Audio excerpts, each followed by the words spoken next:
देखिए ए प्रदीप, ए इधर इधर उधर से देखिए मान लीजिए आइए। उधर देखा करता ना, इधर देखिएगा मैडम। इधर इधर इधर इधर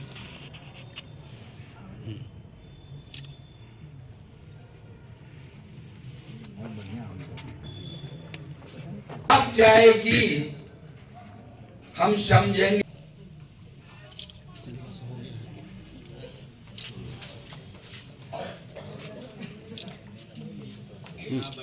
सर क्या कुछ कहना चाहिएगा इस जयंती समारोह के लिए? आज हम लोग अखिल भारतीय धानुक महासंघ के तरफ से हर साल पटना में इनका जयंती धूमधाम से मनाते हैं। पिछला साल भी इसी बिल्डिंग में मनाए थे, उसके पिछले साल पहाड़ी पर मनाए थे। हर साल हम लोग इनका जयंती इनको याद करते हैं कि आने वाला पीढ़ी भी जाने कि हाँ, ये साहित्यकार हम लोग के बीच से, हम लोग के गरीब गुरुआ के परिवार से आए थे और कहाँ तक पहुँच गए ये अपना लेखनी से। यही नहीं, नेपाल में भी क्रांति किए हैं, वहाँ भी मैंने किए हैं, यहाँ भी जयप्रकाश बाबू का आंदोलन में लाठी खाए हैं। तो लेखक के साथ साथ ये क्रांति पुरुष थे, इसलिए हम लोग इनके आदर्शों पर चलने का प्रयास करेंगे। आज के समाज को क्या कुछ सीखने को मिल सकता है इनके विचारधारा से? ये मैंने जुझारू थे, क्रांतिकारी थे, झुकने वाला नहीं थे। आज के युग में जो है कि किसी बात पर झुक जाता है, वो नहीं, अपने बात को रखते थे और पूरा मजबूती के साथ रखते थे, उस पर कायम रहते थे। देखिए, फणीश्वरनाथ रेणु जी बहुत बड़े साहित्यकार हुए। इनफैक्ट अति पिछड़ा समाज में इनसे बड़ा कोई आज तक बिहार में नहीं हुआ। इनकी लेखनी जो है वो लगता है जैसे सचमुच में वो घटना गांव में हो रही है। कोई भी मैला आंचल हो, कोई भी अगर आप पढ़ेंगे तो लगेगा जैसे उसके जितने कैरेक्टर हैं सब गांव में मौजूद है और हम उनके साथ हैं। ये पहली बात।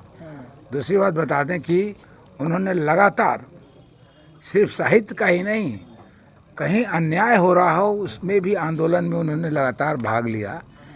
देश की आज़ादी में या उसके बाद क्या कहते हैं, कैसे देश को आगे बढ़ाया जाए, सबके संदर्भ में उन्होंने काम किया है। उतना ही है, आप समझ सकते हैं कि कितना ज़्यादा क्रांतिकारी उनका लक्ष्य था। कोई ऐसा विभाग नहीं है या कोई ऐसी एक्टिविटी नहीं है, चाहे वह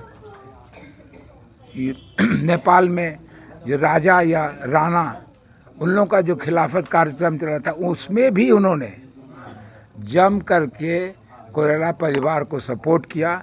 कई लेखनी भी लिखी। इसका एक ही माने है कि उनका हृदय क्रांतिकारी था, कोई अन्याय नहीं देख सकते थे और वही एकमात्र लेखक हुए पूरे बिहार में जिन्होंने गांव के बारे में कहा।